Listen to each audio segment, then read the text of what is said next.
दिया हुआ जहर, वो ये कह रहे हैं कि उस जहर का असर उनको महसूस हो रहा है, और हजरत खालिद बिन वलीद को महसूस नहीं हुआ, वो पी भी गए। और क्या नौजुबिल्ला, हजरत खालिद बिन वलीद का जो रुतबा था वो मेरे नबी मेरे आका से बढ़कर था। नहीं नहीं, खैर तो ये तो बिल्कुल एक ये कॉन्फ्लिक्ट तो की बात है। नहीं नहीं, हाँ, तो बड़ा ये अच्छा मेरे सवाल है, जी बड़ा जी, अच्छा सवाल है। तो ये हदीस का जो रेफरेंस हजरत खालिद बिन वलीद वाली है, ये भी प्लीज मुझे बताइएगा, और इसका रेफरेंस अगर कोई तुर्क हो तो मुझे जरूर ऑन एयर मेंशन जी कीजिएगा। आप मेरा यही बिल्कुल। सवाल था।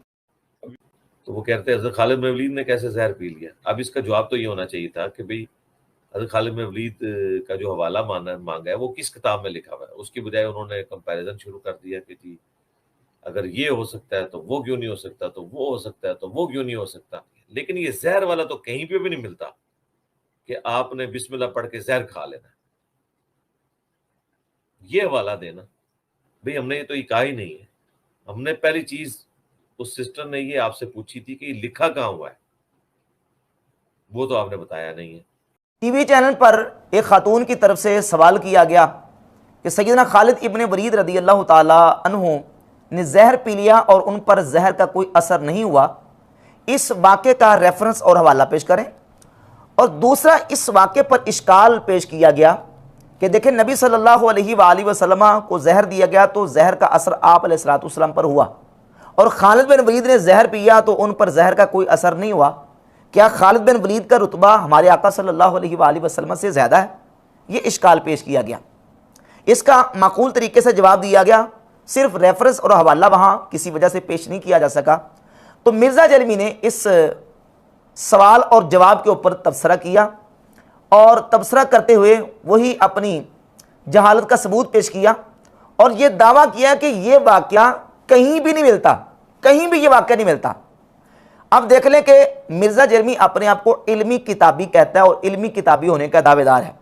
यकीन जानें कि ये वाक़या हदीस सीरत फ़ज़ाइल की दर्जनों किताबों में वाक़या मौजूद है, और सनद भी सही है इसकी, कई सनदों के साथ, ये सही सनद के साथ वाक़या हदीस फ़ज़ाइल सीरत की किताबों में मौजूद है कि सैयदना खालिद इब्ने वलीद रज़ी अल्लाह ताला अन्हु ने एक मौके पर जहर पिया और अल्लाह रब्बुल इज़्ज़त ने उनको महफूज फरमाया और उन पर जहर का कोई असर नहीं हुआ। सबसे पहले तो हम इस पर देखेंगे कि यह वाक़या किन किन किताबों में आइमा मुहद्दिसीन ने जिक्र फरमाया, और फिर इस पर किए गए इश्काल का इंशाअल्लाह तहकीकी जवाब मैं पेश करूँगा। इस सिलसिले में मैं हवाला पेश करता हूँ इमाम अबू बकर इब्ने अबी शैबा की किताब अल मुसन्नफ़, इमाम बुखारी के उस्ताद इमाम अबू बकर इब्ने अबी शैबा अल मुतवफ़्फ़ा 235 हिजरी अपनी किताब अल मुसन्नफ़ में रिवायत नंबर 34,419 लेके है। दूसरा हवाला इमाम अहमद इब्न हंबल की किताब फ़ज़ाइलुस सहाबा, इमाम अहमद इब्न हंबल 241 हिजरी में फौत हुए, और इन्होंने अपनी किताब फ़ज़ाइलुस सहाबा में 1480 नंबर ये रिवायत, ये वाक़या अपनी किताब में जिक्र फरमाया। और मिर्ज़ा कहता है ये वाक़या कहीं मिलता है नहीं। ये तीसरा हवाला है मुस्नद अबी याला, इसमें रिवायत नंबर 7181 मौजूद है। लेकिन ये जहर वाला तो कहीं पे भी नहीं मिलता कि आपने बिस्मिल्लाह पढ़ के जहर खा लेना। तीसरा हवाला इमाम अबुल कासिम सुलेमान इब्न अहमद तबरानी की किताब अल मुजमुल कबीर लित तबरानी, 2 सनदों के साथ इमाम तबरानी इस वाक़े को लेके आए। रिवायत नंबर 3718 और 3719। ये इमाम अबू नुआइम अल अस्फ़हानी, उनकी किताब है दलाइलुन नबुव्वा, नबी करीम अलैहिस्सलाम की नबूवत के दलाइल के ऊपर। इसमें रिवायत नंबर 368। और ये इमाम अबू नुआइम की एक दूसरी किताब है मारिफतुस सहाबा, मारिफतुस सहाबा में रिवायत नंबर 2409 इमाम अबू नुआइम लेके ये तारीख़ दमिश्क है, इसमें 3 सनदों के साथ हाफिज़ इब्न असाकिर इस वाक़े को लेके है। ये इमाम हैसमी की किताब है मजमूअ ज़वाइद, मजमूअ ज़वाइद में इमाम हैसमी रिवायत नंबर 15884 लेके आए, और इसकी सनद के हवाले से कहते हैं कि रिजालुहु रिजालु सही व हुवा मुत्तसिलुन, इसके रिजाल सही के रिजाल हैं और इसकी सनद मुत्तसिल है। ये इमाम अबू बकर अहमद इब्नुल हुसैन बहकी अल मुतवफ़्फ़ा 458 हिजरी की किताब है दलाइलुन नबुव्वा व मारिफतु अहवाल साहिब शरिया, रिवायत नंबर 3095। यह है इमाम इब्न हजर अस्कलानी की किताब अल इसाबा फ़ी तमयीज़ सहाबा, इसमें जिल्द के सफ़ा 471 पे। और ये किताब है हाफिज़ ज़हबी की सीर अलाम नुबला, जिल्द नंबर 3 सफ़ा नंबर 229 पर। और इसके अलावा ये गैर मुक़ल्लिदीन के चोटी के इमाम पेशवा इब्न तैमिया का फतावा है, मजमूल फतावा, जिल्द नंबर 11 और सफ़ा नंबर 277 और 278 के ऊपर। इसके अलावा हाफिज इब्न हजर अस्कलानी ने फतुल बारी में, इमाम ऐनी ने उम्दतुल कारी में, और ये हाफिज हिबतुल्लाह लालकाई अल मुतफ़ा 418 हिजरी अपनी किताब शरह उसूल एतकाद अहल सुन्ना जिल्द 2 सफ़ा 439 और रिवायत रकम है इसका 100।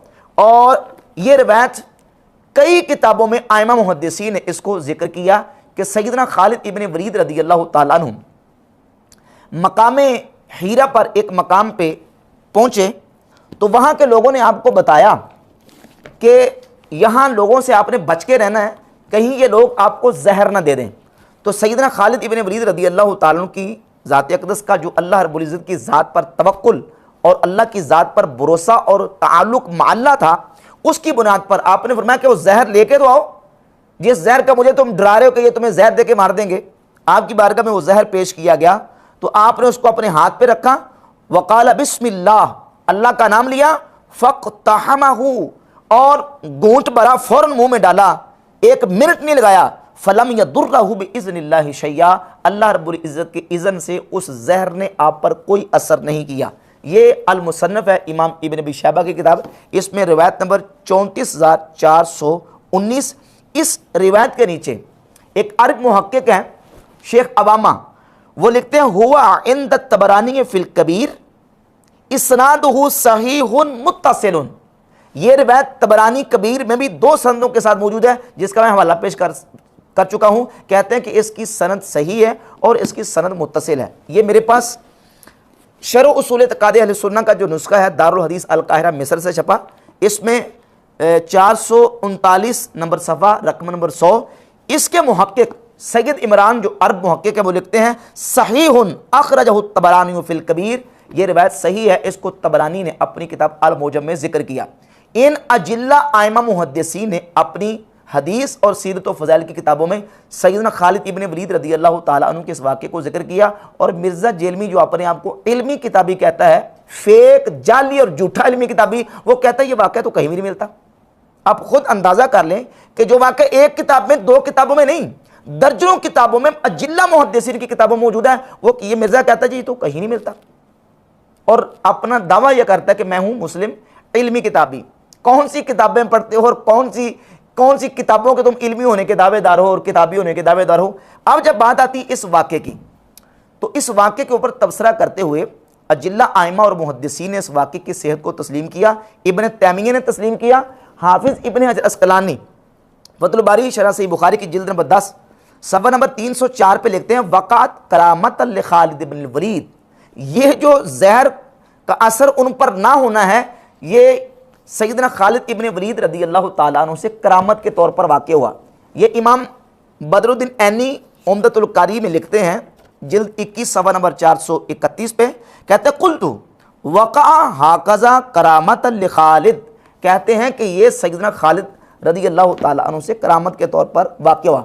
और हाफिज़ ज़हाबी ने तो कसम खा के कहा, सीरुल आम नुबला की जिल्द 3 सफ़ा 229 पे, कहते हैं कुल्तु हाज़िही वल्लाही अल करामतु व हाज़िही शुजाअ, कहते हैं अल्लाह की कसम ये सैयदना खालिद इब्न वलीद की करामत है और ये उनकी बहादुरी और शुजाअत है कि जिन्होंने उस वक़्त उस इलाके के काफिरों के सामने अल्लाह रब्बुल इज़्ज़त की ज़ात पर तवक्कुल और भरोसा करते हुए उनको ललकारा और उनके सामने ये बिल्कुल शुजाअत और बहादुरी का मुजाहरा किया और ये बात उनके सामने वाज़ेह कर दी कि ये जो जहर है इसके अंदर जो तासीर है वो अल्लाह ने पैदा की है। अगर अल्लाह रब्बुल इज़्ज़त उस जहर में तासीर ना रखे तो जहर कुछ भी असर नहीं कर सकती, क्योंकि जहर में हलाक करने का, शहद में शिफा देने का, आग में जलाने का, पानी में डबोने का, ये जो असर और तासीर है ये अल्लाह रब्बुल इज़्ज़त की तरफ से है। अल्लाह रब्बुल इज़्ज़त उसमें असर ख़त्म कर दे तो कोई चीज़ ना नफ़ा दे सकती है ना नुकसान दे सकती है। अब उस वक़्त सैयदना खालिद रदी अल्लाह ताला ने ये इक़दाम जो किया, इससे अल्लाह रब्बुल इज़्ज़त ने उनसे ये चीज़ सादिर करवाई करामत के तौर पर, उनसे करामतन ये चीज़ वाक़ हुई। इससे मुसलमानों के दिलों को तक़वियत मिली, मुसलमानों का ईमान और ज़्यादा कवी और मजबूत हुआ और काफिरों के दिलों में मुसलमानों का एक रोब और दबदबा बैठ गया कि ये लोग तो वो हैं कि जो मौत के हवाले से इनके दिलों में डर ही मौजूद नहीं है। तो अब उनके काफिरों के दिलों में रोब बैठा, मुसलमानों का ईमान पुख्ता हो गया। तो करामत के तौर पर अल्लाह रब्बुल इज़्ज़त ने उनसे ये चीज़ सादर फरमाई। अब इस पर इश्काल ये है कि देखें जी कि नबी सल्लल्लाहु अलैहि वसल्लम पर तो जहर का असर हुआ, हज़रत खालिद इब्न वलीद पर नहीं हुआ, तो क्या खालिद इब्न वलीद का रुतबा नबी अलैहिस्सलातु वस्सलाम से ज़्यादा है? नाउज़ बिल्लाह ताला। पहली बात तो यह है कि नबी और उम्मती का कंपैरिजन और मुकाबला या मुआजना करवाने का कोई मुसलमान नाउज़ बिल्लाह सोच भी नहीं सकता। उम्मती को जो कुछ हासिल होता है वो नबी के सदक़े से तो मिलता है, नबी के वसीले और नबी की बरकत से तो उसको हासिल होता है। जो चीज़ खुद उम्मती को नबी के बरकत और वसीले से मिल रही है, यहां ये कैसे कहा जा सकता है कि नऊज़ बिल्लाह ताला उम्मती का मर्तबा नऊज़ बिल्लाह क्या नबी से ज्यादा है? वली की करामत होती ही असल में हकीकत में नबी का मुअज्जा है। और इस पर मैं दो मुहद्दिसीन के हवाला जात पेश करूंगा। एक तो हाफिज इब्न कसीर ने अपनी किताब अल बिदाया व निहाया की जिल्द नंबर 6 सफ़ा नंबर 169 पे लिखा है कि जहां वलियों की करामात का जिक्र किया, कहते हैं वहिया मादूदतुम मिनल मौजज़ात, वलियों की करामात ये नबी के मौजज़ात शुमार होते हैं। लिअन्ना कुल्ला मा यसबुतु लिवलियन फहुव मुअजिज़तुन लिनबिय्यही, क्योंकि जो वली से साबित होता है वो नबी का मौजज़ा ही तो होता है। और इसी तरह हाफिज इब्न कसीर अल बिदाया व निहाया की जिल्द 6 सफ़ा नंबर 293 पे लिखते हैं कि फ़हाज़िहिल करामात लिहाउलाइल औलिया, ये करामात औलिया अल्लाह से जो सादर होती हैं, हिया मौजज़ातुल लिरसूलिल्लाह सल्लल्लाहु अलैहि व आलिहि वसल्लम, ये रसूलुल्लाह सल्लल्लाहु अलैहि वसल्लम का मौजज़ा होती हैं, जिस तरह के पीछे गुजर चुका।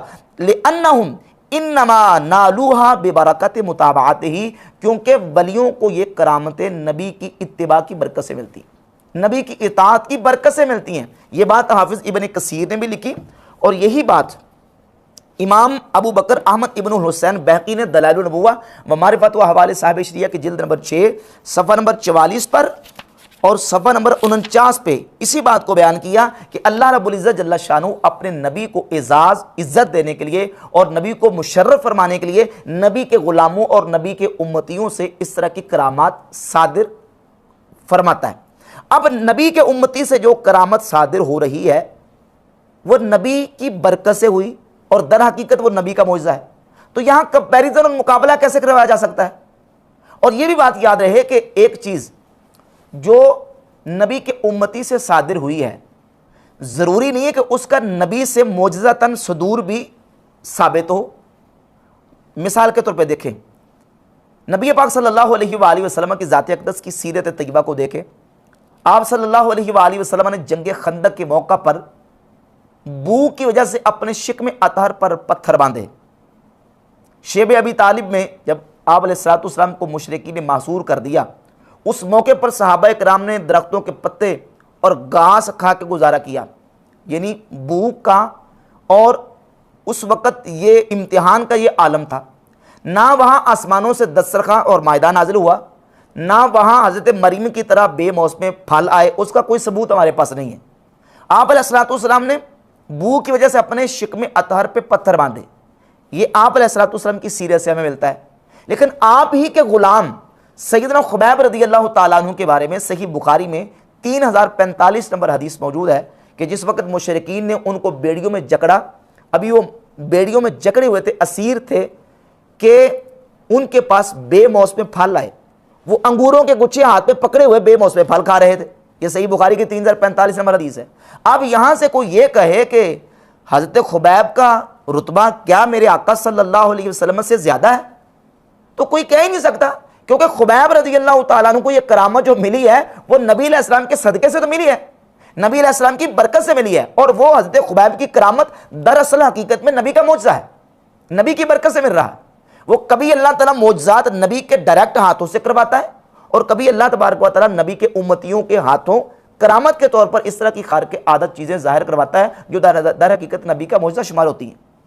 इसी तरह देखिए आप कि एक चीज़ अफजल के लिए साबित नहीं है लेकिन मफजूल के लिए साबित है। मिसाल के तौर पर सैयदना अमीर हमज़ा रज़ियल्लाहु ताला अन्हु को जंग उहद में शहीद किया गया और आपके जिस्म अक़दस का मुसला किया गया।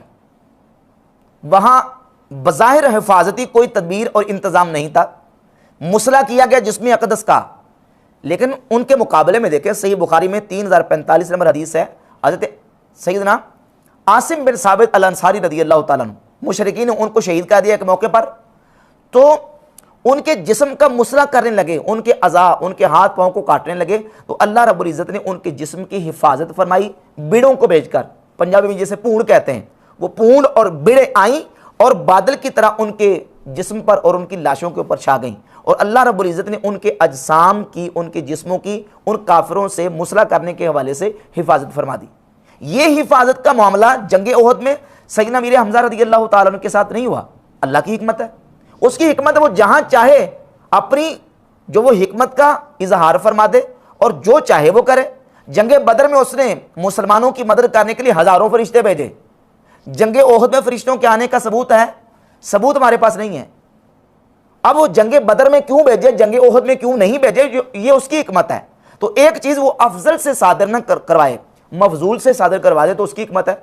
कई ऐसी करामात हैं जो सहाबा कराम से सादर नहीं हुई लेकिन ताबईन से हुई हैं, और सही सनद के साथ वो वाक़यात मौजूद हैं। मसलन अबू मुस्लिम अब्दुल्लाह बिन सौब खुलानी रहमतुल्लाह ताला अलैह ताबई हैं, बहुत बड़े ताबई हैं। उनका पानी के ऊपर चलना दलाइल नबुव्वह में इमाम बहकी ने सही सनद के साथ जिक्र किया कि वो पानी के ऊपर चले। उनको आग में असवद अंसी ने डाल दिया, अल्लाह रब्बुल इज़्ज़त ने उन पर आग को गुलजार फरमा दिया, ठंडा फरमा दिया। ये उनकी करामत है। यजीद बिन नबाता के हवाले से इमाम बहकी ने दलाइल नबुव्वह में जिक्र किया कि उनका गधा मर गया तो उन्होंने दुआ की, अल्लाह रब्बुल इज़्ज़त ने उनकी दुआ पर उनके गधे को जिंदा फरमा दिया। ये करामात जो ताबईन से साबित हुई हैं, उनका सबूत सहाबा से नहीं मिलता। तो इसका मतलब ये नहीं कि ताबईन का मतबा सहाबा से बढ़ गया। कभी एक चीज मफजूल से साबित हो जाती है, वो अफजल से साबित नहीं होती। तो इससे मफजूल का अफजल से ज्यादा मर्तबा और रुतबे वाला होना, यह अफजल होना साबित नहीं होता। तो सैयदना खालिद इब्न वलीद रज़ियल्लाहु ताला अन्हु से ये जो अमर वाक़या हुआ, ये उनकी करामत के तौर पर अल्लाह ताला ने मुसलमानों के ईमान को मजीद पक्का करने के लिए और काफिरों के दिलों में उनका रोब डालने के लिए अल्लाह रब्बुल इज़्ज़त ने ये करामत उनसे सादर फरमाई।